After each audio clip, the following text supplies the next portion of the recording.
on Monday, we introduced the idea of arts-based therapy. Right. And we differentiated arts-based therapies from art therapy. Right. And today we're going to talk about art therapy, and we're just going to kind of refer to it as visual art therapy. Yeah, we weren't sure what else to call it. Yeah, just to kind of differentiate. You know, because we don't want to, because there's arts therapy, which is using any of the arts, right? The broad category of any of the classroom. Who did? I said a broad classroom. I was writing about classrooms this morning. That'll do it.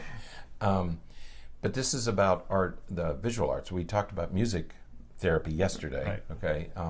And we'll talk about other types of therapy later in the week. But today we want to talk about the visual arts, and that would include drawing, painting, sculpture, anything that you produce that you can see. You know, so those are the visual arts, and that's what we want to talk about today: using art therapy in a therapeutic setting. Yes. Okay? Yeah. So art therapy is, as you said, the use of some of these visual arts. It could be drawing, painting, coloring, sculpting and collage, Right. all kinds of different approaches. Medium. Media's plural. Medias. Media. Multimedia. More than one. More than one media. Medium is media. All right. So, but using Not any to of be those. confused with Medea. This is the way it's been all morning today. It's feeling a lot like we're overwhelmed. But it's It's another whole story. That's another podcast completely. See, now you got me thinking about that. We're in the middle of writing some book chapters. We have several to write, and the deadline is the end of November. And whenever you're facing a deadline, you feel pressure to complete it. And so we're feeling a bit of that pressure because the deadline is looming, and Thanksgiving is intervening. And, you know, do Thanksgiving as part of that last 2 weeks of November.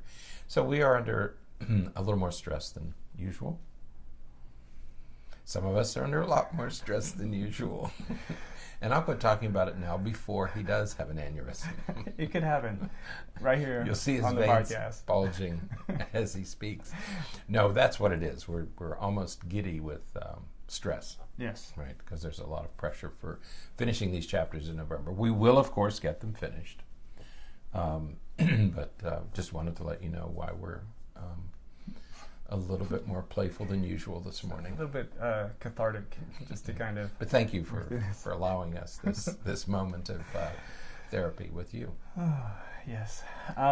So we were talking about art therapy. Art therapy. So any of the visual arts, and again, using them in a manner to help promote resolution of stress and to cope with symptoms of depression or anxiety or any of the negative sort of psychological symptoms that we may be experiencing at different times in our life. Right. And this falls in that category of doing something other than what William Glasser would call depressing or anxieting or stressing. He said you're not depressed, you're depressing. You're doing this active verb.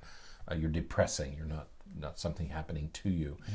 And so what these various art therapies allow is for you to remove yourself from the whatever you're dealing with, have your brain do something else. Right.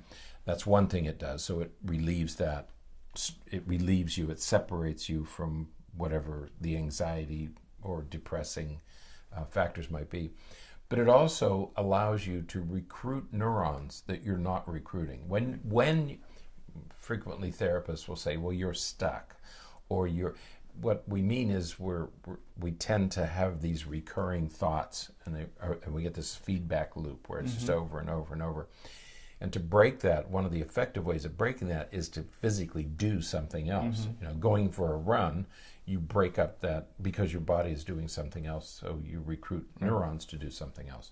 Well, you can do the same thing with art. You can do the same thing. Yesterday we talked about music. Right. Music and movement. Right. Okay, both. And today we talk about the visual arts, which will do the same thing. It will remove you from the stressors, one, and it will allow you to recruit parts of your brain that then make you more creative.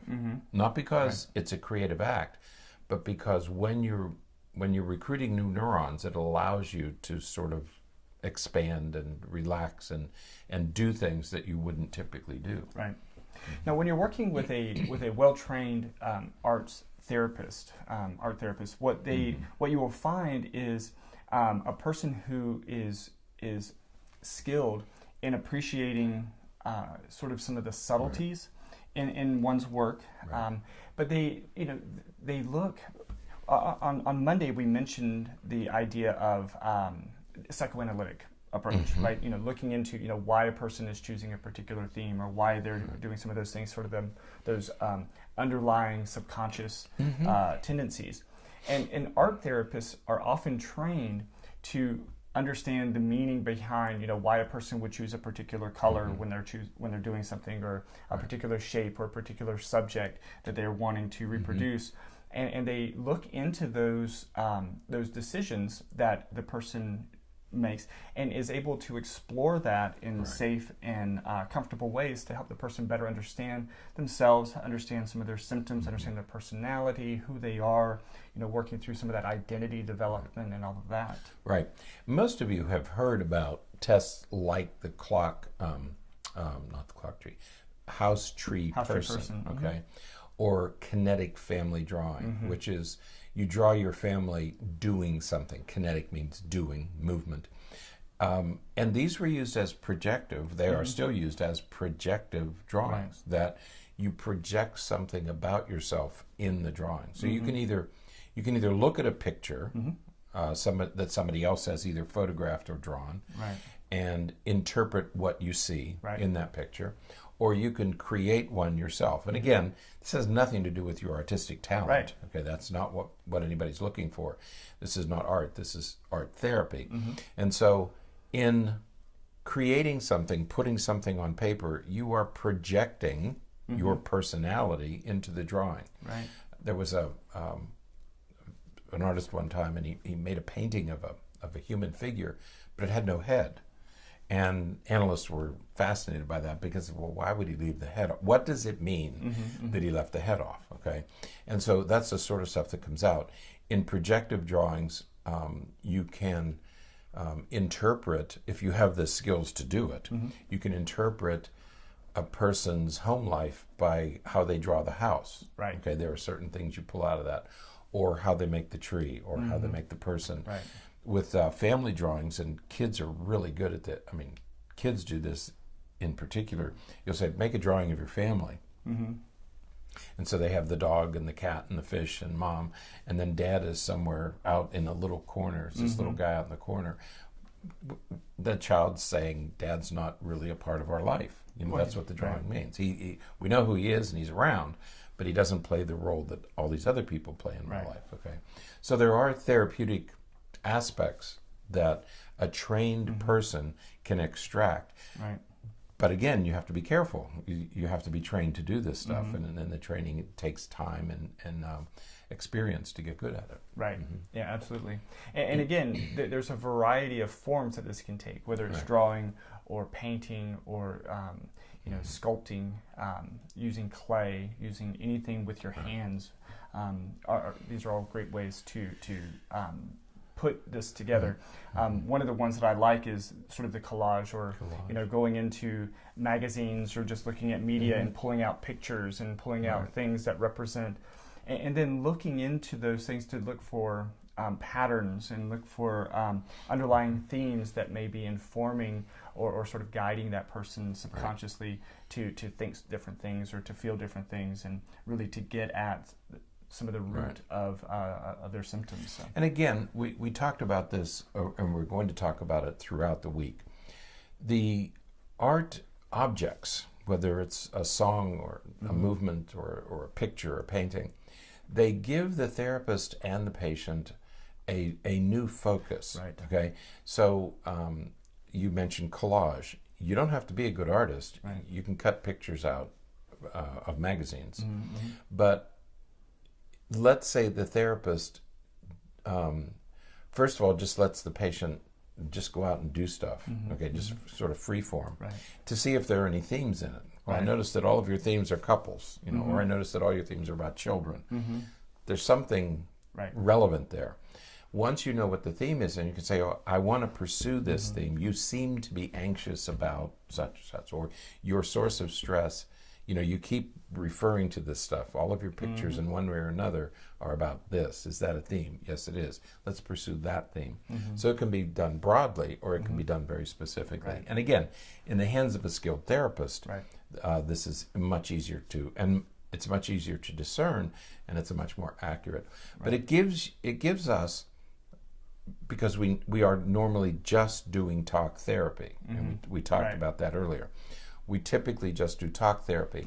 This gives us a new focus, a new way of looking at it. Right. Particularly helpful with young children, and particularly helpful. It would also be helpful with the elderly, Right. because it gives them something very specific to focus on. Yeah. So Yeah. Well, and sometimes people just need something to do Right. during the therapeutic process, and you know, sitting and talking just doesn't work for them. Doesn't. And so seeing an art therapist may be a very good way to help them, you know, express themselves in ways that they may feel more safe and secure, and it doesn't feel as personal, even though it is very personal, and so they're able to share much more without really knowing Right. that that's what's happening. So, Right.